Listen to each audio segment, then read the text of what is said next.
अभी कल क्या बीमार?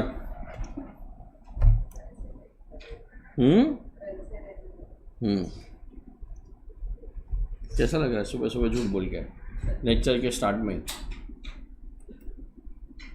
चलो बोलो क्या क्या था?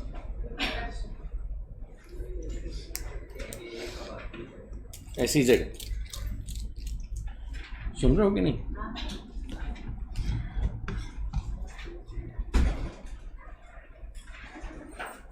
मॉड्यूल लाए सब? नहीं लाए, मोबाइल में देखोगे। ओके चलो सुनो ना, सेक्शन नंबर 10AA प्लीज़ जितना बता रहा हूँ उतना ही पढ़ना। कंडीशन वंडीशन अपने CA इंटर में एप्लीकेबल नहीं है, फाइनल में जाओगे तब वहाँ पे डिटेल में आएगा। बराबर है, एकदम सिंपल है। गवर्नमेंट बोलते हैं हम लोग को एक्सपोर्ट को प्रमोट करना है। क्या प्रमोट करना है? एक्सपोर्ट। तो हम लोग ने उसके लिए क्या किया, नॉर्मली एक्सपोर्ट प्रमोशन रॉन्ग है, बट है ना गवर्नमेंट को एक एरिया को डेवलप करना है। जैसे अभी जो पनवेल पेन करजत वाला साइड है, उधर इन लोगों ने नवी मुंबई में एयरपोर्ट बनाया। अब एयरपोर्ट बनाने के बाद गवर्नमेंट को वो एरिया पूरा डेवलप करने का। सो गवर्नमेंट बोल रहा है कि जो नेक्स्ट मुंबई में एक्सपांशन होएगा वो उधर ही होएगा, बाकी सब तो खत्म हो गया, कोई लैंड ही नहीं बची मेन मुंबई में, नवी मुंबई में। तो इन लोग क्या करता है, अगर इन लोग ने बेटा पैसा इन्वेस्ट कर दिया ना उधर, तो गवर्नमेंट का इकोनॉमी कोलैप्स हो जाएगा, बिकॉज पूरा एरिया डेवलप करने में बहुत खर्चा होता है। तो इन लोग क्या करेंगे, वो एरिया का एक नाम दे देंगे स्पेशल इकोनॉमिक जोन। क्या नाम दे देंगे? Special economic zone SEZ। और उसको प्राइवेट सेक्टर को बोल देंगे कि अगर आप वो एरिया में इंडस्ट्री सेटअप करोगे, कौन से एरिया में? SEZ में, तो हम लोग आपको टैक्स नहीं देंगे, no income tax, no GST, no custom duty, export भी एकदम मिनिमम प्रोसीजर के साथ होएगा एंड सो ऑन। तो गवर्नमेंट को एक एरिया को डेवलप करना है, तो उस एरिया को बोलते हैं SEZ। क्या बोलते हैं? SEZ। बराबर है। SEZ में दो टाइप के लोग होते हैं, एक होते हैं SEZ डेवलपर और एक होता है SEZ यूनिट। बराबर है। एक क्या होता है? SEZ डेवलपर और एक होता है SEZ यूनिट। तो डेवलपर मतलब जिसको कॉन्ट्रैक्ट मिला है वो पूरे SEZ का ध्यान देने का मतलब वहाँ पे कौन सी इंडस्ट्री आएगी, कैसे आएगी, और सब प्रोसीजर फॉलो हो रहे नहीं हो रहे, वो डेवलपर ध्यान देगा। और SEZ यूनिट मतलब कंपनी जो SEZ के अंदर लोकेटेड है। सो अडानी को बोला है कि आपको पूरा ये SEZ का इंचार्ज बनाया, तो वो डेवलपर हो गया। सुन रहे हो कि नहीं? बट उसके अंदर जो एरिया है उसके अंदर मुकेश अंबानी ने एक फैक्ट्री डाला है, सपोज अशोक लेलैंड ने फैक्ट्री डाला है, हेक्सावेयर ने फैक्ट्री डाला है। तो अलग अलग जो कंपनी अंदर इंडस्ट्री डाल के बैठी है उसको बोलते हैं SEZ यूनिट। क्या बोलते हैं? SEZ unit. तो एरिया को डेवलप करने के लिए उसका नाम SEZ बोल देते हैं। SEZ इज एन एरिया जिसको गवर्नमेंट को डेवलप करना है। वो एरिया को डेवलपमेंट करने का जो कॉन्ट्रैक्ट है वो डेवलपर को मिलता है, और अंदर जो फैक्ट्री सेटअप करता है उसको यूनिट बोलते हैं। अगर आप SEZ यूनिट हो एकदम सिंपल लैंग्वेज में, तो फर्स्ट 5 years ऑफ बिजनेस में 100% ऑफ योर प्रॉफिट एग्जेम्प्ट हो जाएगा। फर्स्ट 5 year में क्या बोला? 100% ऑफ रॉन्ग है, एक्सपोर्ट प्रॉफिट एग्जेम्प्ट हो जाएगा। कौन सा प्रॉफिट एग्जेम्प्ट हो जाएगा? Export profit. नेक्स्ट 5 years में आपका 50% ऑफ एक्सपोर्ट प्रॉफिट एग्जेम्प्ट हो जाएगा, और नेक्स्ट 5 years में आपका 50% ऑफ एक्सपोर्ट प्रॉफिट एग्जेम्प्ट हो जाएगा, बट आपको SEZ डेवलपमेंट रिजर्व्स में पैसा डालना पड़ेगा। किधर डालना पड़ेगा? SEZ development reserve. तो एकदम सिंपल है, 15 साल तक आपको टैक्स रिलीफ दिया है। पहले 5 साल में 100% of export profit, next 5 years में 50% of export profit, last 5 years में 50% of export profit, subject to condition कि आपको पैसा किधर डालना है? SEZ डेवलपमेंट रिजर्व में डालना है। कोई सुन रहा है क्या? अब यहाँ पे एक्सपोर्ट प्रॉफिट का मतलब क्या? रट्टा मार के कोई सेंस नहीं बनेगा, क्रॉस मल्टीप्लाई करना है। पूरे कंपनी का जो टोटल प्रॉफिट है वो सपोज 500 करोड़ रुपए का है। कितने का? ये टोटल प्रॉफिट इन लोगों ने सेल करके कमाया, और जो सेल है लोकल मार्केट में भी सेल हो रहा है, एक्सपोर्ट में भी सेल हो रहा है। तो अपनी कंपनी ने 10,000 करोड़ का माल बेचा है जिसपे 500 करोड़ का प्रॉफिट है। 10,000 करोड़ में से थोड़ा जो माल है वो इंडिया में भी बेचा है, थोड़ा इंडिया के बाहर भी बेचा है। तो ऑल प्रॉफिट इज एग्जेम्प्ट या एक्सपोर्ट प्रॉफिट? तो 500 करोड़ का प्रॉफिट किसके ऊपर है? 10,000 करोड़ मतलब टोटल टर्नओवर ना, बट उसमें से टोटल प्रॉफिट है टोटल टर्नओवर पे, तो उसमें से एक्सपोर्ट टर्नओवर कितना है? सपोज कंपनी का 9,000 करोड़ का एक्सपोर्ट टर्नओवर है आउट ऑफ 10,000 करोड़ रुपया, तो ये फॉर्मूला से एक्सपोर्ट प्रॉफिट आ जाएगा। अरे क्रॉस मल्टीप्लाई किया यार, 500 करोड़ का प्रॉफिट था 10,000 करोड़ के टर्नओवर पे, उसमें से एक्सपोर्ट टर्नओवर कितना है? क्रॉस मल्टीप्लाई करोगे फॉर्मूला आ जाएगा। Is that point clear? लिखो ना, नोटबुक में लिखना, रेड पेन से वही सेम चैप्टर में लिख सकते हो, एग्जामिशन कोई इसको बोलता है, कोई डिडक्शन बोलता है, जैसे लिखना है लिखो। क्या लिख रहे हो? लास्ट रोमन नंबर क्या था? लास्ट पार्ट क्या था? हाँ वो तो लिमिट था, बराबर है। उसके बाद तुम लोग को मैंने बोला था हेड पॉइंट्स तुम लोग को घर पे आके लिखना चाहिए। लिखा है तो बहुत अच्छी बात है, नहीं तो अभी लिखो रेड पेन से। नया रोमन नंबर दे दो, सेक्शन 10AA, नया चैप्टर। हाँ नहीं, उसी का पार्ट है, section 10AA, section 10AA,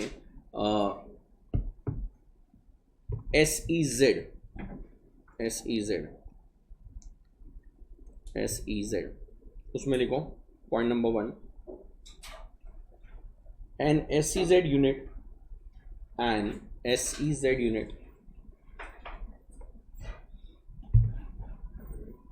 is subject to following exemption/deduction. An SEZ unit is subject to following exemption/deduction. Following exemption/deduction.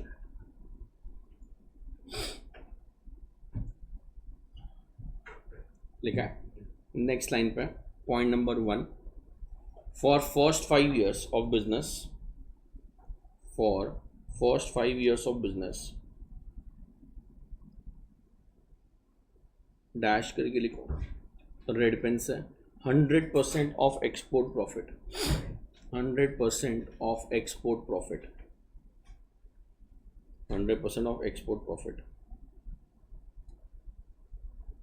Next line पे, for next 5 years of business,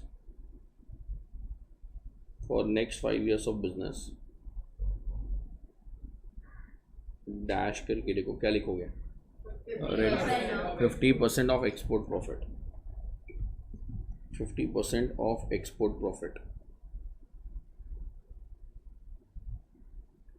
next line पे, next 5 years of business, next 5 years of business, next 5 years of business कितना? 50% of export profit, 50% of export profit, brackets में normal pen से, if the amount is deposited in, if the amount is deposited in क्या? SEZ development reserve, SEZ development reserve, SEZ development reserve लिखा है। Please detail में condition वंडीशन पढ़ना मत, इतना ही काम का है तुम्हारे। नेक्स्ट लाइन पे, export profit equals to, export profit equals to total profit of SEZ unit, total profit of SEZ unit multiplied by export turnover of SEZ unit, export turnover of SEZ unit divided by क्या? total turnover of SEZ unit, total turnover of SEZ unit, total turnover of SEZ unit। Clear है?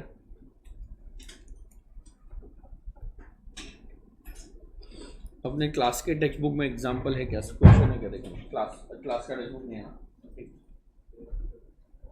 Pencil.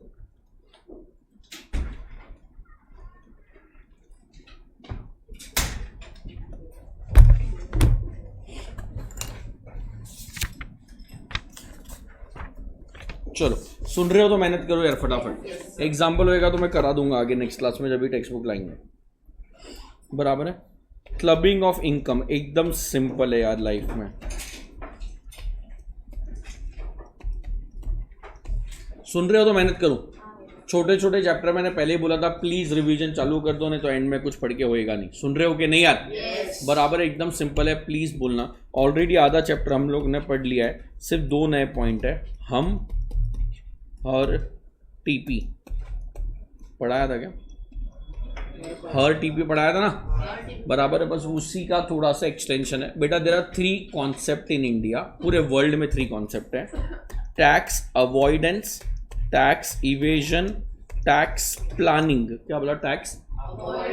Tax evasion, tax planning. Tax planning completely legal है और government उसमें, मतलब basically government ने बनाया वो चीज़।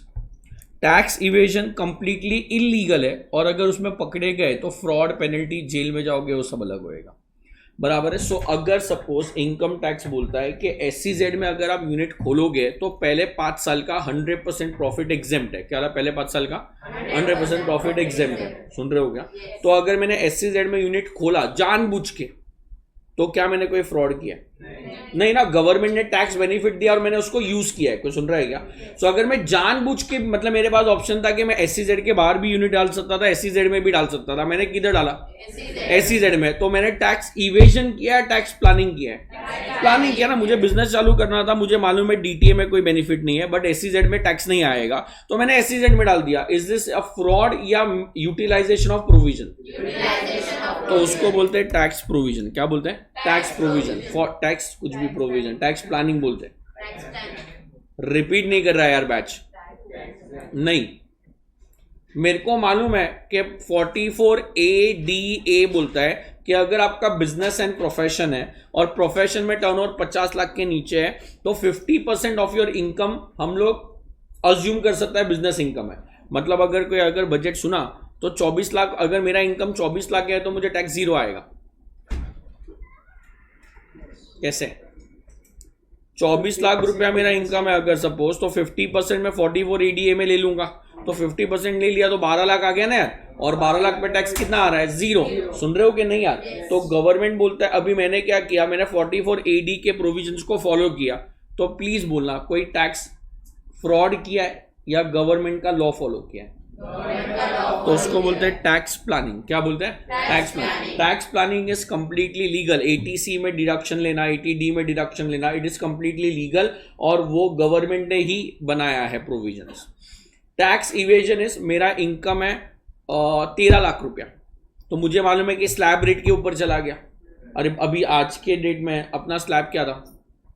18 लाख रुपया, सॉरी। तो मुझे मालूम है 15 लाख के ऊपर गया, मतलब 30% टैक्स आएगा। तो मैंने क्या किया, 3 लाख रुपया लोगों से कैश में पैसा ले लिया। बोला 3 लाख रुपया कैश में दोगे तो ही मैं पढ़ाऊंगा। कोई सुन रहा है क्या? और 3 लाख रुपया लेके मैंने 15 लाख पे अपना इनकम लेके आ गया।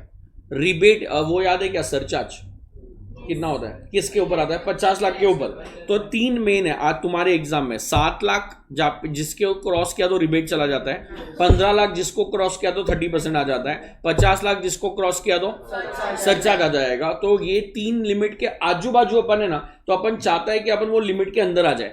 अगर मेरा इनकम 1.5 करोड़ रुपया है तो बहुत ज्यादा डिफरेंस हो गया, बट अगर मेरा इनकम 52 लाख 53 लाख है तो अपन क्या करते हैं?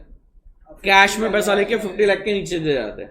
16-17 लाख है तो कैश में लेके 15 लाख पे आ जाते हैं। 8-9 लाख है तो कैश में लेके 7 लाख रिबेट पे आ जाते हैं। कोई सुन रहा है क्या? तो ये जो कैश में पैसा लिया है उसको बोलते हैं टैक्स इवेजन। अच्छा, जरूरी नहीं है कैश में पैसा लेना ही होता है, it can be any other thing. मेरे बिजनेस में खर्चा हो रहा है 8 लाख रुपए का, खर्चा कितना हो रहा है? मैंने फेक जैसे पहले होता था, जब ये 44AD नहीं था ना, जितने भी प्रोफेसर थे, कोई सुन रहा है क्या? अरे प्रोफेसर का खर्चा नहीं है, मेरा खर्चा इज ओनली ट्रैवलिंग एक्सपेंस। खर्चा किसका है? क्लास का। रेंट किसको भरना है? इलेक्ट्रिसिटी बिल, क्लास, सब उसका है ना, सैलरी उसका है। मेरा तो कुछ नहीं, मैं तो आऊंगा, लेक्चर लूंगा, चले जाऊंगा, बराबर है। सो बेटा प्रोफेसर्स का खर्चा नहीं होता था पहले। 44ADA नहीं था, बहुत लेटेस्ट ही ऐड किया, मतलब 5-10 साल में ऐड किया है।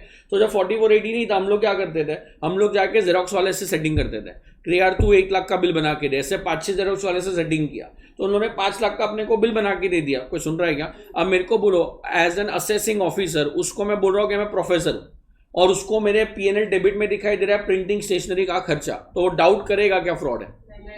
नहीं ना। अरे बेसिक खर्चा है बिजनेस में, तो अपने लेक्चर लेने का बेसिक खर्चा इज व्हाट?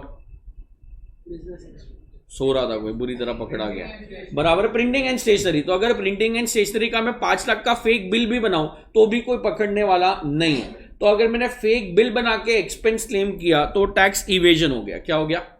कैश में पैसा लिया, रिपोर्ट नहीं किया, टैक्स इवेजन, फेक बिल बना के पैसा लिया, टैक्स इवेजन। मैंने क्या किया, पॉलिटिकल पार्टी को डोनेशन दिया और उसने कैश निकाल के मुझे वापस से रिटर्न कर दिया, तो वो हो गया टैक्स इवेजन। क्या लगा, क्या टैक्स? तो tax evasion is completely illegal, पकड़े गए तो जेल जा सकते हो। Tax planning is completely legal, उसमें कोई फ्रॉड नहीं है, कुछ नहीं है। अब एक आदमी ने क्या किया, टैक्स में लूप होल ढूंढा है। क्या ढूंढा है?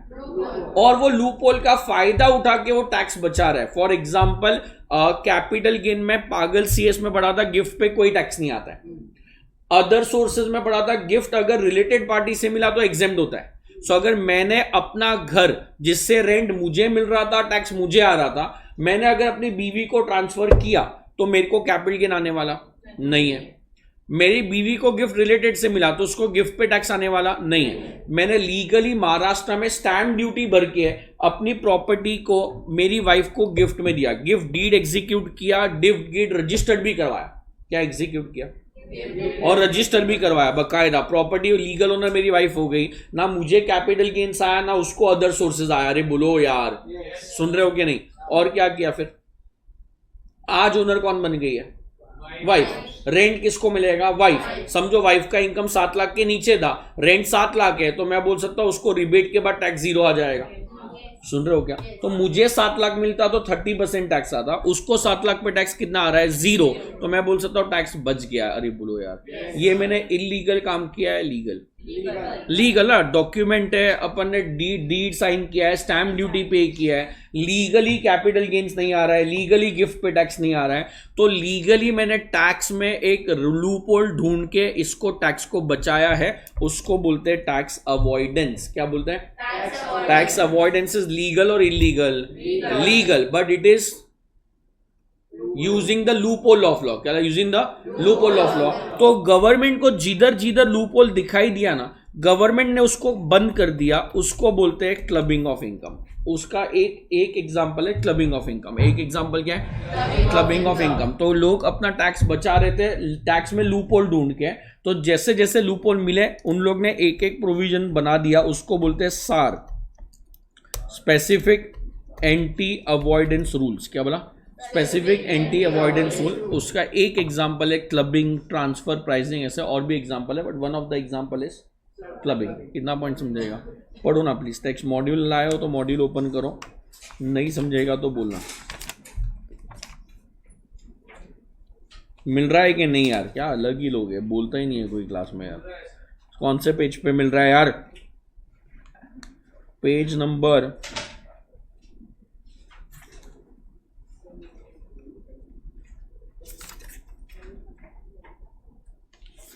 ढूंढोगे तो मिलेगा कैसे, पता नहीं चल रहा। पेज नंबर 4.11, पेज नंबर 4.11 मिला? पढ़ो पढ़ो वो जल्दी। नीचे clubbing of income arising to spouse है।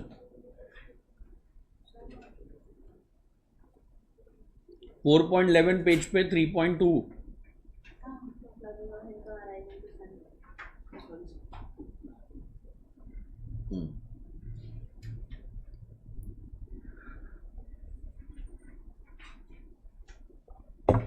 ओके, आंसर बोलो ना, ऑलरेडी पढ़ा हुआ है। टी मेरे को बोलता है transfer of property for what?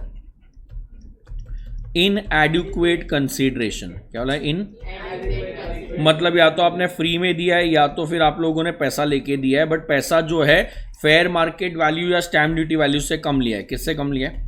Fair market value या स्टैम्प ड्यूटी वैल्यू से कम लिया है। सो अगर आपने प्रॉपर्टी अगर ट्रांसफर किया है, बोलो ना, पढ़ चुके हैं, spouse, son's wife, any other person for the benefit of spouse and son's wife, और क्या था? HUF। ये HUF थोड़ी देर में पढ़ते हैं बिकॉज इसके लिए अलग ही प्रोविजन है यहाँ पे। सो वो बोलता है कि अगर आपने प्रॉपर्टी ट्रांसफर की है स्पाउस को, सन्स वाइफ को, और किसको? Any other person for the benefit of what? Spouse और सन्स वाइफ। तो जो ट्रांसफरर है उसको हम लोग डीम्ड ओनर मानेंगे। अरे पढ़ चुके यार। तो जो भी इनकम अराइज होएगा वो ट्रांसफरर के इनकम में ऐड हो जाएगा। सो अगर मैंने अपनी प्रॉपर्टी अपने वाइफ के नाम पे ट्रांसफर की है फ्री में, तो उसका जो भी रेंट है मिलेगा वाइफ को, बट टैक्स मुझे भरना पड़ेगा। सो जब मैं अपना इनकम निकालूंगा उसमें उसको ऐड कर दूंगा। क्या? कौन सा इनकम निकालूंगा? रेंटल मतलब मैं अपना जब सैलरी हाउस प्रॉपर्टी करूंगा तो हाउस प्रॉपर्टी है तो उसका रेंट मेरे में ऐड हो जाएगा। एफडी है तो मेरे नाम पे एफडी थी, मैंने अपनी एफडी मेरे वाइफ के नाम पे ट्रांसफर कर दी तो एफडी का इंटरेस्ट मेरे में क्लब होएगा। मेरे नाम पे घर था, घर ट्रांसफर किया तो घर का रेट, अरे यार सिर्फ घर की बात नहीं है, एनी प्रॉपर्टी है। क्या बोला? मेरे नाम पे शेयर्स था, मैंने अपने शेयर्स वाइफ के नाम पे ट्रांसफर किए बाय वे ऑफ गिफ्ट। क्या बोला? By way of. तो शेयर से डिविडेंड मिलेगा तो मेरे में क्लब होएगा। अगर शेयर से कैपिटल गेन हुआ तो मेरे में क्लब होएगा। Is it only house property या all property? All property. FD transfer किया तो इंटरेस्ट मेरे में ऐड हो जाएगा, घर ट्रांसफर किया तो रेंट मेरे में ऐड हो जाएगा, शेयर्स ट्रांसफर किया तो डिविडेंड मेरे में ऐड हो जाएगा। प्रोवाइडेड गवर्नमेंट बोलता है हस्बैंड एंड वाइफ का जो रिलेशनशिप है वो दोनों डेट पे होना चाहिए, दोनों डेट ऑफ ट्रांसफर पे भी और date of accrual of income पे भी। क्या? Date of accrual of income. शादी से पहले अगर घर ट्रांसफर किया तो जब ट्रांसफर किया तब हस्बैंड वाइफ रिलेशन है या नहीं है? नहीं है, तो मतलब आपका जिंदगी भर क्लब नहीं होएगा। शादी से पहले ट्रांसफर किया तो ऐसा नहीं है कि शादी के बाद का रेंट क्लब हो जाएगा, कभी भी क्लब होने वाला नहीं है। जिस दिन ट्रांसफर किया उस दिन हस्बैंड एंड वाइफ रिलेशनशिप होना चाहिए। रिपीट नहीं करे। क्या बोला? जिस दिन ट्रांसफर के बाद हस्बैंड एंड वाइफ रिलेशन बने तो कभी क्लब नहीं होएगा। शादी से पहले या बाद में? कभी नहीं होएगा, लाइफ टाइम क्लब होने वाला नहीं है। अरे यार सुन रहे हो क्या? रिपीट नहीं करता है, प्रॉब्लम वो है तुम लोग का। यार सुन रहे हो तो मेहनत करूं। Relationship between whom must be there on the date of transfer as well as क्या बोला है? Accrual of income. सुन रहे हो क्या? गवर्नमेंट बोलता है कि अगर आपने अपनी बीवी को एसेट ट्रांसफर किया है but with an agreement to leave apart, but with an agreement to leave apart का मतलब अरे डिवोर्स हो गया यार। सो अगर डिवोर्स हो गया तो जब इनकम अराइज होएगा तब हस्बैंड वाइफ रिलेशन है या नहीं है? जब ट्रांसफर किया तब था, बट जब रेंट आया तब हस्बैंड वाइफ रिलेशन नहीं है, तो क्लब होने वाला नहीं है। सो अग्रीमेंट टू लीव अपार्ट है तो क्लबिंग होने वाला है या नहीं होने वाला है? नहीं होने वाला। एसेट हेल्ड बाय विडो, बोलो। मैं मर गया तो मेरी जो एसेट थे वो मेरी बीवी के पास चले गए, अब उसका जो रेंट है मेरे लीगल हायर में क्लब होएगा या नहीं होगा? नहीं होगा ना। विडो मतलब हस्बैंड वाइफ ही नहीं रहे अभी यार, तो क्या क्लब होने वाला है? सो अगर एसेट हेल्ड बाय विडो है तो क्लबिंग होएगा या नहीं होएगा? नहीं होएगा। Is that point clear? Answer एक जन तो बोल सकता है मुझे, बेटा मिस्टर ए ने मिसेज ए के नाम पे घर कर दिया है तो घर का रेंट जो है क्लब होने वाला है या नहीं होने वाला है? घर का रेंट जो है क्लब होने वाला है, प्रोवाइडेड ये इनएडिक्वेट कंसीडरेशन के लिए हो रहा है। किसके लिए हो रहा है? बेटा मिसेज ए जो है उसने ये घर बेच दिया, sold house property and earned capital gains, तो क्या ये कैपिटल गेन्स क्लब होगा जो मिस्टर ए के घर बेच के हुआ है? किसका घर था? Mister A. पहले रेंट क्लब हुआ नहीं हुआ? हुआ। अब वो रेंट का प्रॉपर्टी बेच के कैपिटल गेन आया तो कैपिटल गेन्स क्लब होगा नहीं होगा? होगा ना। अरे मिस्टर ए का ही तो घर है यार। ये पैसों से इसने परचेज किया है, कोई सुन रहा है क्या? परचेज किए लैंड और लैंड रेंट पे दिए। ये लैंड का रेंट क्लब होगा या नहीं होगा? ये बताओ। अरे होगा या नहीं होगा? ऑब्वियस सी बात है क्लब होगा। नहीं तो ये तो सबसे इजी वे हो गया टैक्स अवॉइड करने का। मैं क्या करूंगा? वाइफ को प्रॉपर्टी दूंगा, उसको बोलूंगा आगे बेच दे, बेचने पे एक बार के लिए जो टैक्स आएगा छोटा मोटा वो भर दूंगा। अरे सुन रहे हो क्या? और फिर उससे नया प्रॉपर्टी खरीद के बाद में बोलूंगा क्लब नहीं होने वाला है। तो even if form of asset changes, क्या even if form of asset changes, clubbing provision will be attracted, will not be attracted, will be attracted. क्या even if form of asset changes, clubbing provision will be attracted. अब है ना ये जो land का rent है बेटा उसने सेव किया, किसने सेव किया? वाइफ ने। और 3 साल के बाद ये वाले पैसों से उसने शेयर्स खरीदे और शेयर्स पे डिविडेंड मिला। बोलो डिविडेंड क्लब होगा या नहीं होगा? बोलो बोलो। नहीं। अरे यार ये वाला जो डिविडेंड है बेटा हस्बैंड के घर के पैसों से आया क्या? नहीं। लैंड के पैसों से आया, नहीं, लैंड पे जो रेंट आ रहा है, अरे ऐसे तो तुम फिर जिंदगी भर कुछ भी क्लब करते रहोगे यार। इसको बोलते हैं पिन मनी। क्या बोलते हैं? पिन मनी का सिंपल एग्जांपल दे रहा हूं जिसको समझने का है। ये पूरी दुनिया ये एग्जांपल देती है बट ये काम का नहीं है। मालूम है, पहले एक वर्किंग मेंबर होता था, एक नॉन वर्किंग। सो मेरे dad was working, mom was non working. तो मेरे जो डैड है वो मॉम को एवरी मंथ कुछ पैसा देते थे फॉर घर के खर्चे के लिए। तो वो पैसों में से उन्होंने थोड़ा पैसा बचा के एफडी में पैसा डाला है, तो वो क्लब होने वाला नहीं है। क्या वो क्लब होने वाला नहीं है? उसको बोलते हैं पिन मनी। पिन मनी मतलब सेविंग्स। क्या पिन मनी मतलब? रिपीट नहीं कर रहे हो यार। क्या बोला है? Relationship between whom must be there on the date of transfer as well as accrual of income. शादी से पहले ट्रांसफर किया है तो no clubbing. Agreement to leave apart है तो नहीं होगा। अरे बोलो यार, नहीं होगा। बराबर है। अगर asset purchase out of pin money है तो नहीं होगा। पिन मनी मतलब सेविंग्स है, और एसेट हेल्ड बाय विडो है तो क्लब होने वाला नहीं। अच्छा, एसेट का फॉर्म बदल गया तो होगा, उससे कोई लेना देना नहीं है। इतना पॉइंट क्लियर है। ट्रांसफर ऑफ क्या हो रहा है?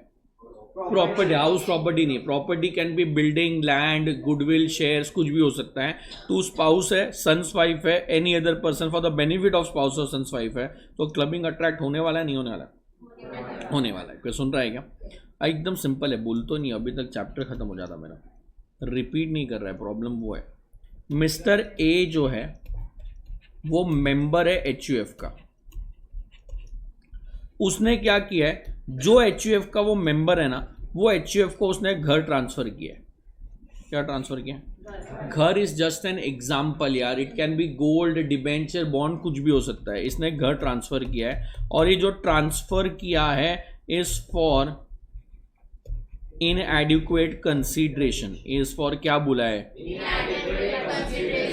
अब ये जो घर इसने एचयूएफ को ट्रांसफर किया है, उसका जो रेंट है मिस्टर ए के पास क्लब हो जाएगा। सपोज रेंट है 4 लाख रुपीस का, तो it will be club with mister A. Rent will be club with mister क्या बोला है? ए। अरे बोलो यार, यस और नो? पढ़ा है कि नहीं पढ़ा है? पहले ट्रांसफर टू एचयूएफ पढ़ा है अपन ने। वहां पे लिखा था transfer to spouse, transfer to son's wife, transfer to any other person, और वहां पे अपन ने ट्रांसफर टू एचयूएफ लिखा था, वो यहाँ पे मैंने अलग कर दिया है बस। अरे गवर्नमेंट से सबसे बड़ी गलती, ये बोला था मैंने सेम एग्जांपल, गवर्नमेंट से सबसे बड़ी गलती ये हो गई है कि उन लोग ने इनकम टैक्स में एचयूएफ को सेपरेट पर्सन मान लिया। क्या मान लिया? Separate person. अपन ने डिडक्शन पढ़ा था, तब पढ़ा था एटीसी में इंडिविजुअल को भी डिडक्शन मिलता है, एचयूएफ को भी मिलता है। पार्ट 80D में मेडिकल में एचयूएफ को भी मिलता है, इंडिविजुअल को भी मिलता है। सो बेटा समझो ना, मेरे पास एक्चुअल लाइफ में मेरे पास 2 इनकम, मतलब दो आदमी हूं मैं ना अगर लेक्चर ले रहा हूँ, प्रोफेशनल फीस मेरे बैंक में आ रहा है। कोई सुन रहा है क्या? अब मुझे ना नया बिजनेस चालू करना है इन्वेस्टमेंट का, और मुझे मालूम है कि उसमें 7 लाख मिलने वाला है। कितना? मतलब मैक्सिमम 7, ऐसा मैंने सोचा है। तो मैं अपने नाम पे वो बिजनेस कभी नहीं चालू करूंगा, मैं एक एचयूएफ इनकॉर्पोरेट करूंगा, और वो एचयूएफ के नाम पे बिजनेस चालू होएगा। कि क्या इनकॉर्पोरेट करूंगा, और बिजनेस किसके नाम पे करूंगा? एचयूएफ। तो ऐसे करके ना मेरे को 3 लाख का डिडक्शन मिल गया। अरे मेरा एटीसी में 1.5 लाख का लिमिट है, एचयूएफ का 1.5 लाख का लिमिट है। कोई सुन रहा है क्या? नहीं समझ रहा है? एटीडी में 50 का लिमिट हो गया, मेरा 25 है और एचयूएफ का 25 अलग है। तो अगर सपोज मेरा इंश्योरेंस प्रीमियम 25,000 है मेडिकल का, और वाइफ का भी 25 है, और अगर मैं एचयूएफ नहीं चालू करता तो दोनों का मिला के 25 अलाउड है। मेरा कितना प्रीमियम है? वाइफ का कितना प्रीमियम है? दोनों का मिला के 50। अगर मैं अपने अकाउंट में लूं तो 25 मिलेगा, वाइफ के अकाउंट में लूं तो भी 25 ही मिलेगा। तो इससे अच्छा मैंने एचयूएफ इनकॉर्पोरेट किया, मेरा प्रीमियम मैंने भरा, वाइफ का प्रीमियम एचयूएफ ने भरा। मेरा प्रीमियम और वाइफ का, तो दोनों को डिडक्शन मिल गया ना, मुझे 25 अलग, एचयूएफ को 25 अलग। कोई सुन रहा है क्या? तो ये एक्चुअली लोग ऐसा लूपहोल का फायदा उठा रहा है, और ये लीगल है तो गवर्नमेंट कुछ बोल नहीं पा रहा है, बट गवर्नमेंट से बोल रहा है कि जितना हो सके उतना रास्ता बंद कर दो। सो अगर कोई प्रॉपर्टी, अपनी प्रॉपर्टी मेंबर एचयूएफ के नाम पे ट्रांसफर कर रहा है for an inadequate consideration, repeat करो बेटा, फॉर एन इनएडिक्वेट कंसीडरेशन, तो उसका जो भी इनकम होएगा मेंबर में क्लब हो जाएगा, ट्रांसफरर में क्लब हो जाएगा। फिर मिस्टर ए ने क्या दिमाग लगाया बेटा, प्रॉपर्टी का पार्टीशन कर दिया। कोई सुन रहा है क्या? बोलता है कि 1/4 हिस्सा मेरे पास रहेगा, 1/4 हिस्सा मेरी वाइफ के पास जाएगा, 1/4 हिस्सा मेरे बेटे के पास जाएगा, 1/4 हिस्सा मेरी बेटी के पास जाएगा। कोई सुन रहा है क्या? ऐसे करके उसने एचयूएफ का पार्टीशन कर दिया। सुन रहे हो? और अब जो रेंट है 4 लाख रुपया, वो चारों मेंबर में इक्वली स्प्लिट हो गया। 1 लाख, 1 लाख, 1 लाख, 1 लाख। बोलो क्या होएगा? पार्टीशन के बाद क्या करो? पार्टीशन के पहले तो पूरा रेंट मेरे पास क्लब हो रहा था, पार्टीशन के बाद क्या करूं? किसका क्लब करूं मेरे में, या नहीं करूं? किसका? किसमें? सन और मिसिज ए का क्लब करना है। क्यों? डॉटर पराई हो गई?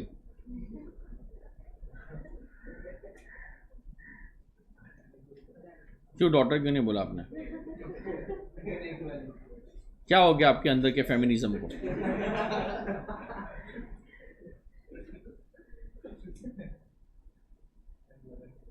बोलो क्या करूं? बेटा सुनो, सन डॉटर का इनकम कभी क्लब नहीं होता है। सन, डॉटर, ब्रदर, सिस्टर, पेरेंट्स का इनकम क्लब नहीं होता है। होएगा, सुन रहे हो कि नहीं यार? तो इसमें तो नहीं होता है। अपन ने क्या पढ़ा था? Transfer to spouse, transfer to son's wife, transfer to HUF, बस 3 ही पॉइंट थे। तो अगर ब्रदर सिस्टर को ट्रांसफर किया तो नहीं होगा, फादर मदर को किया तो नहीं होगा, फ्रेंड्स को किया तो नहीं होगा, चाचा चाची को किया तो नहीं होगा, और क्या बोला? सन डॉटर को किया तो क्लब होने वाला नहीं है। कोई सुन रहा है मैं क्या बोल रहा हूं? हाउएवर वाइफ का इनकम तो क्लब होता है। सोच रहा है कोई, मुझे मालूम पड़ गया कि मैं वाइफ को प्रॉपर्टी दूंगा तो मेरे में क्लब हो जाएगा, तो मैंने क्या किया? एक HUF इनकॉर्पोरेट किया, प्रॉपर्टी HUF के नाम पे ट्रांसफर की, और उसको रेंट वेंट पे कुछ नहीं दिया, 1 साल कुछ नहीं दिया। तो 1 साल का रेंट का लॉस हुआ जो हुआ। कोई सुन रहा है क्या? 1 साल के बाद मैंने बता दिया कि HUF बंद हो गया और उसका पार्टीशन कर दिया। और पार्टीशन में क्या किया? वो जो घर था मेरी वाइफ के नाम पे हो गया। अरे अपन ने 4 पार्ट में डिवाइड किया है, बट एक्चुअली तो एसेट इंडिविजुअली मिलता है ना। अपन ने बता दिया कि जो वाइफ है वो सबसे ज्यादा काम कर रही थी, और जब पार्टीशन हुआ तो उसका हद ज्यादा था, तो अपन ने प्रॉपर्टी उसके नाम पे दे दी। प्रॉपर्टी किसकी है? नीरज की। नीरज ने किसको ट्रांसफर की? HUF। और HUF को ट्रांसफर की तब क्लब होता है। अरे बट क्लब हुआ ही नहीं, बिकॉज मैंने कोई रेंट ही नहीं कमाया यार। तो रेंट 0 है तो क्लब कितना होएगा? 0। 1 साल के बाद HUF का क्या किया? पार्टीशन। पार्टीशन में वाइफ को प्रॉपर्टी मैंने दे दी। अब अगर वाइफ को प्रॉपर्टी दे दी तो क्लब नहीं होएगा। अरे सुन रहे हो क्या? अगर क्लब नहीं होएगा तो ऐसा तो कोई भी उल्लू बनाएगा यार। वाइफ को डायरेक्टली प्रॉपर्टी देने से अच्छा किसको दो, और फिर बाद में स्प्लिट कर दो। अरे तो सर ये तो ऐसा भी कर सकते हो कि आप अपनी वाइफ को प्रॉपर्टी देने के बदले अपने दोस्त को दे दो, और फिर दोस्त को बोलो कि बाद में वाइफ को ट्रांसफर कर दे। अरे बट अगर दोस्त धोखेबाज निकला और प्रॉपर्टी रीट्रांसफर नहीं किया तो? कोई सुन रहा है क्या? ये एक्चुअली दोस्त नहीं, मैं बोल रहा हूं brother, sister, parents, grand parents. भाई अगर तुम इनके नाम पे प्रॉपर्टी ट्रांसफर करते हो तो तुम्हारी प्रॉपर्टी जो है वो तुम्हारे हाथ से चली जाती है। सो गवर्नमेंट बोलता है कोई महाबेवकूफ होएगा जो 10 लाख 15 लाख रुपया टैक्स बचाने के लिए 1-2 करोड़ का प्रॉपर्टी अपने पेरेंट्स के नाम पे करेगा। वो मालूम है, रेमंड्स कंपनी मालूम है? उसके अपने बेटे ने अपने बाप को निकाल दिया था घर से, मालूम है क्या? तो नींद से उठोगे तो मालूम पड़ेगा। उसके बाहर भी एक दुनिया है न्यूज करके, बराबर है। सो रेमंड्स इतना रिच आदमी है यार, सुन रहे हो क्या? तो वो इतना रिच आदमी ने भी ऐसा कर दिया। तो बेटा प्रॉपर्टी अगर डैड अपने सन को देता है ना, तो भी डैड का रिस्क है कि यार वो सन ने निकाल दिया तो बेचारा क्या करेगा। सन डैड को देता है तो प्रॉब्लम है कि प्रॉपर्टी अगर भाई है तो उसका बाय डिफॉल्ट बंटवारा हो जाएगा। कोई सुन रहा है क्या? चला बाय डिफॉल्ट। तो वो अपना अंडरस्टैंडिंग कुछ नहीं होता है। बाद में कभी डिस्प्यूट हुआ और भाई को प्रॉपर्टी दिया तो बोला भाड़ में जा, प्रॉपर्टी रीट्रांसफर नहीं करूंगा। कोई सुन रहा है क्या? अरे बोलो यार। तो गवर्नमेंट बोलता है अच्छा वाइफ में भी तो ऐसा हो सकता है, वाइफ भी धोखा दे सकती है, बट वाइफ में तो क्या डिवोर्स होएगा तो भी उसी के पास घर जाने वाला है, तो इससे अच्छा पहले ट्रांसफर कर दो। कोई सुन रहा है क्या? तो इसलिए गवर्नमेंट बोलता है हस्बैंड एंड वाइफ जो होता है वो उसमें ये सब ट्रांसफर होता है। पेरेंट्स में, ब्रदर सिस्टर में कोई नहीं करता है, बिकॉज वहां पे रिस्क है प्रॉपर्टी लूज करने का। तो कोई भी 1 साल टैक्स बचाने के लिए प्रॉपर्टी किसी और के नाम पे नहीं करेगा, दोस्त भाई भाई किसी के नाम पे नहीं करेगा। सुन रहे हो क्या? तो इसलिए गवर्नमेंट बोलता है कि ऐसे केस में पार्टीशन के बाद का जो रेंट है मिसिज ए का मिस्टर ए में क्लब हो जाएगा। कोई सुन रहा है क्या? प्लीज बोलो। HUF को इनएडिक्वेट कंसीडरेशन के लिए ट्रांसफर किया तो क्या? बिफोर पार्टीशन पूरा रेंट अपने में क्लब होगा, आफ्टर पार्टीशन अपना रेंट अपने पास और बीवी का रेंट अपने पास। कल अपना रेंट अपने पास, बीवी में बार बार बोल रहा हूं but it can be opposite also. अगर मिसिज ए ट्रांसफर करेगी तो मिसिज ए का रेंट मिसिज ए के पास, मिस्टर ए का उसमें क्लब हो जाएगा। It is not husband and wife, it is spouse. Call it is spouse, तो स्पाउस का रेंट आप में क्लब हो जाएगा। कोई तो सुन रहा होगा यार। ट्रांसफर बिफोर पार्टीशन में क्या करूं, पूरा रेंट क्लब होएगा ट्रांसफरर में, और आफ्टर पार्टीशन में वाइफ का रेंट अपने में ऐड हो जाएगा। वाइफ है या स्पाउस है, स्पाउस का रेंट अपने में ऐड हो जाएगा। नहीं तो लोग यही करते रहेंगे यार, इनडायरेक्ट वे से ट्रांसफर करते रहेंगे। कोई सुन रहा है? सन डॉटर का किसी का भी क्लब होने वाला नहीं। रिपीट कर रहे हो क्या? हम सर टीपी, एच मतलब transfer to HUF and its subsequent partition. Repeat नहीं करता है बैच, क्या बोला? Transfer to HUF and its subsequent partition. Transfer के पहले क्या, सॉरी पार्टीशन के पहले क्या होएगा? पूरा रेंट ट्रांसफरर में अगर इनएडिक्वेट के लिए दिया था तो किसके लिए दिया था? बराबर है। और पार्टीशन के बाद स्पाउस का रेंट अपने में ऐड हो जाएगा। कोई सुन रहा है क्या? आंसर बोलो प्लीज। पढ़ोगे तो मैं टाइम दूं पढ़ने का। कौन से पेज पे हो? कभी तो ढूंढो कुछ तो यार।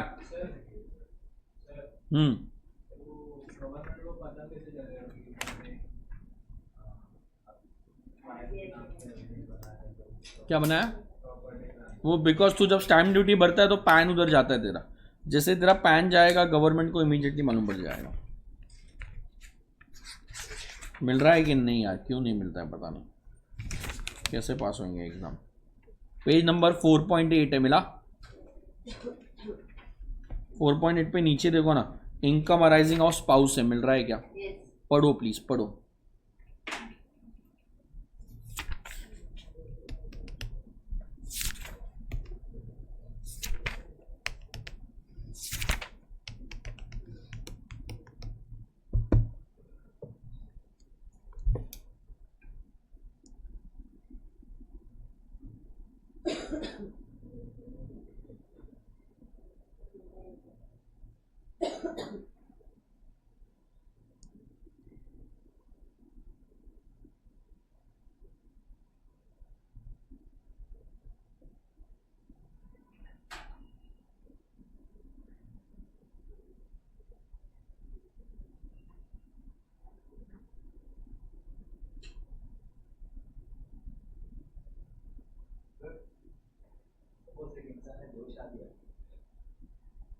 हिंदू लॉ के हिसाब से अलाउड नहीं है।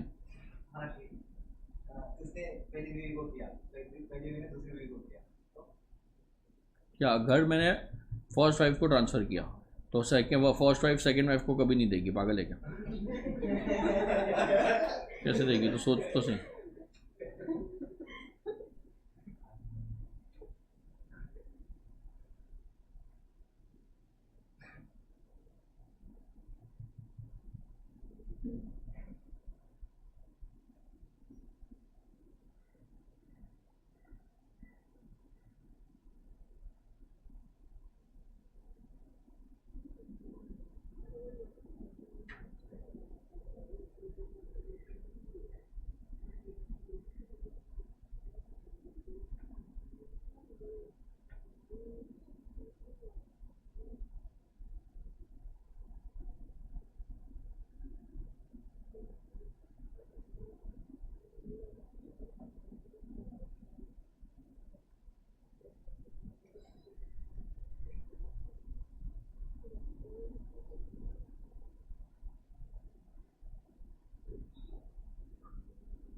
कोई नया पॉइंट मिल रहा है तो प्लीज बोलना।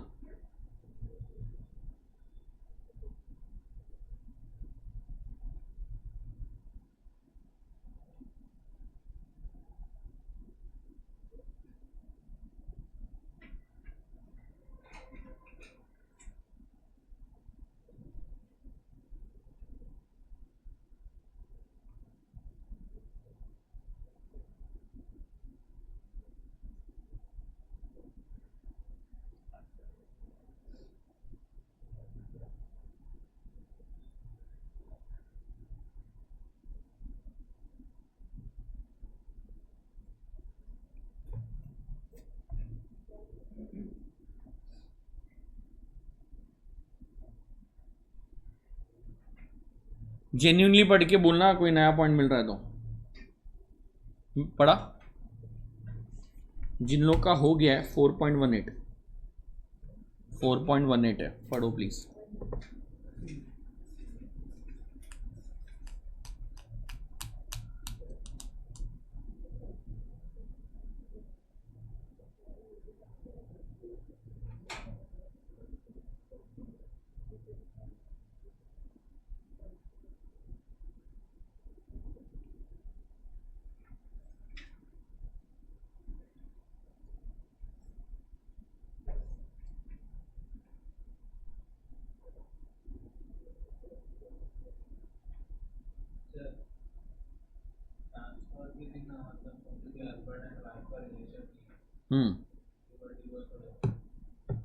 ट्रांसफर पे रिलेशन नहीं है तो कभी क्लब नहीं होगा ना, मतलब तो पर्सनल क्वेश्चन पूछ रहा है या ये है क्लबिंग? पर्सनल क्वेश्चन का कोई आंसर नहीं है मेरे पास, फैमिली कोड डिसाइड करता है, अपने को कुछ आइडिया नहीं है। इस सब से बचना है तो शादी मत करो भाई।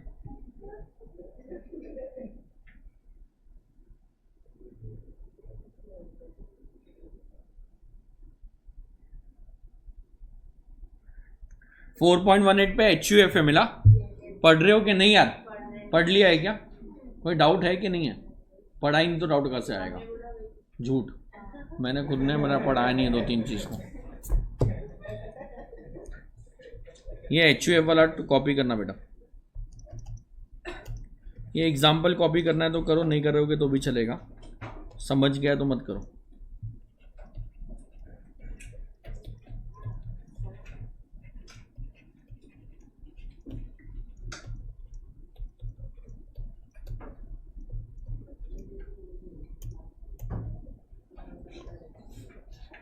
कोई कॉपी करने वाला है क्या? जल्दी हाथ उठाओ ना, कितने लोग कॉपी करने वाले? तो हेडिंग दो clubbing of income, clubbing of income, और उसमें लिखो हम हर टीपी, ये पूरा ये ऊपर का टाइमलाइन कॉपी करो, हम हर टीपी, हम हर TP.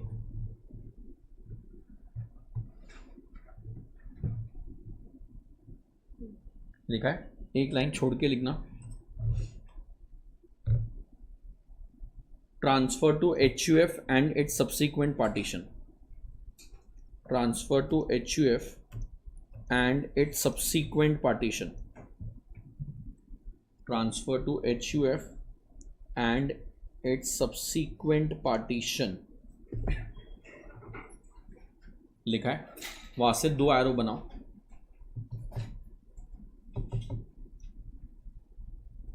Before partition, second arrow पे after partition, before partition after partition.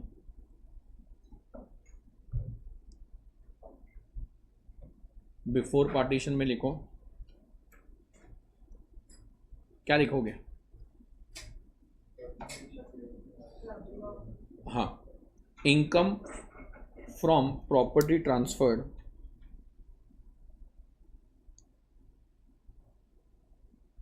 income from property transferred, income from property transferred by member to HUF, by member to HUF for inadequate consideration, for inadequate consideration, by member to HUF for inadequate consideration will be clubbed with the income of such member, will be clubbed with the income of such member, will be clubbed with the income of such member।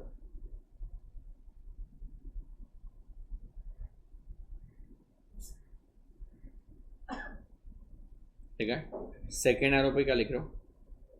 After partition, after partition.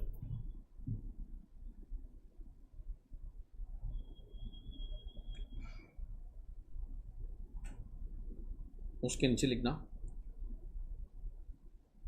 On partition, on partition if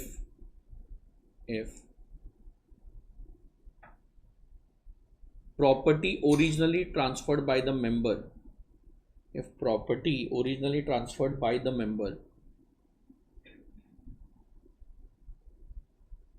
is divided amongst the co-parceners, is divided amongst the co-parceners, then amongst the co-parcener, then red pen से income of such, sorry, income of spouse, income of spouse from such transferred property, from such transferred property will be clubbed with the transferer, will be clubbed with the transferer, with the transferer. फिर ये example copy करो please.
हटा दो क्या?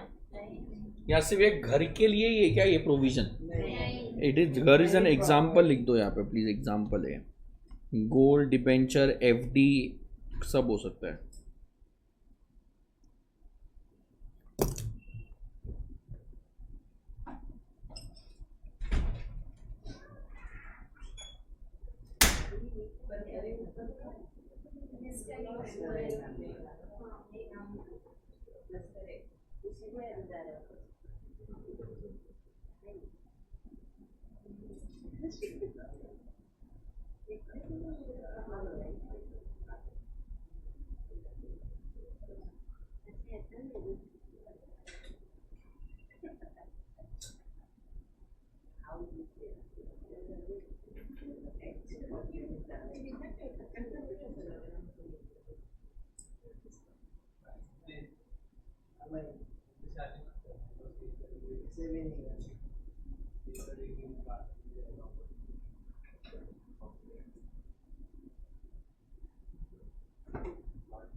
अभी क्या?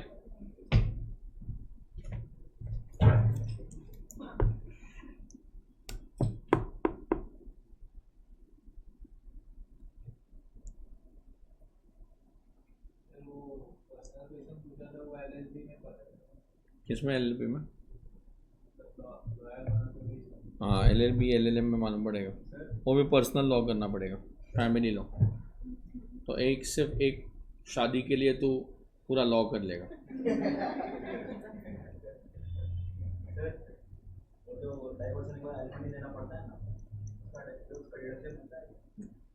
Personal है ना, तेरा प्रॉपर्टी तो पर्सनल ही था ना, और कोई डिडक्शन नहीं मिलेगा. ऑन साइड मिलेगा तो नहीं मिलेगा, किधर भी नहीं. शादी तूने की, वो तेरा फायदा नुकसान था.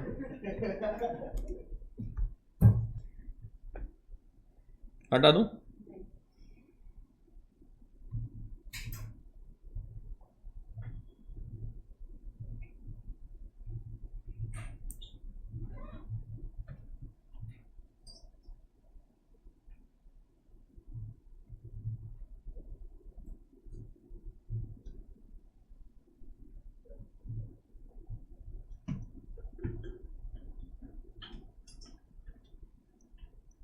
बराबर है, सिंपल है, प्लीज बोलो यार।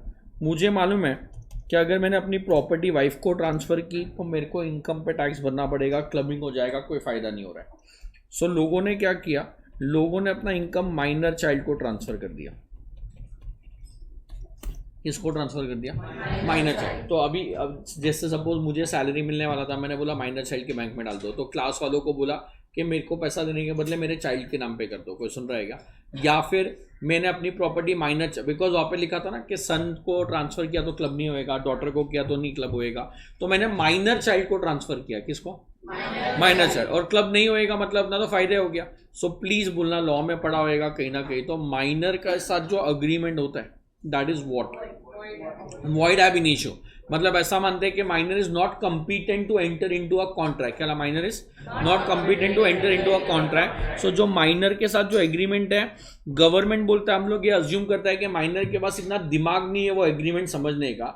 तो सिमिलरली जब माइनर के पास इतना दिमाग नहीं है तो पैसा कहाँ से कमाएगा? तो इनकम ऑफ माइनर क्लब हो जाएगा। किसके साथ क्लब होएगा? With the income of parents, with the income of, क्या लिखूं? Parent whose income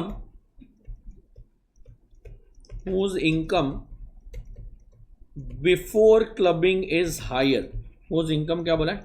Before clubbing is higher। इसका मतलब नहीं समझा तुम लोग को यार, 90% रॉन्ग करके आएंगे।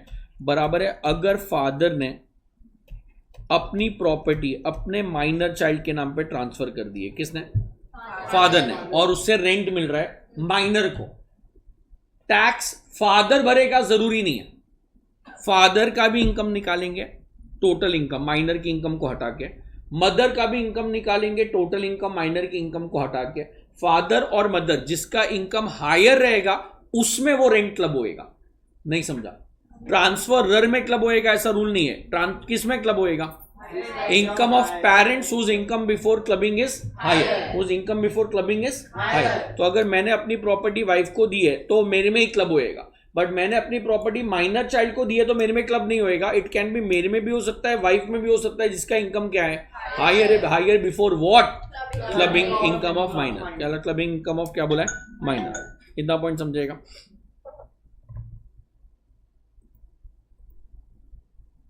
ओके, आगे बोलोगे क्या था? कुछ तो इसमें आना चाहिए तुम लोग को डाउट। क्यों क्लब हो रहा है माइनर का इनकम? कॉम्पिटेंट नहीं है तो वो इनकम ही नहीं कमा सकता है, तो उसका इनकम हमेशा पेरेंट्स में क्लब होएगा। बोलो, कुछ इसमें लगता है तुम लोग को क्वेश्चन आना चाहिए?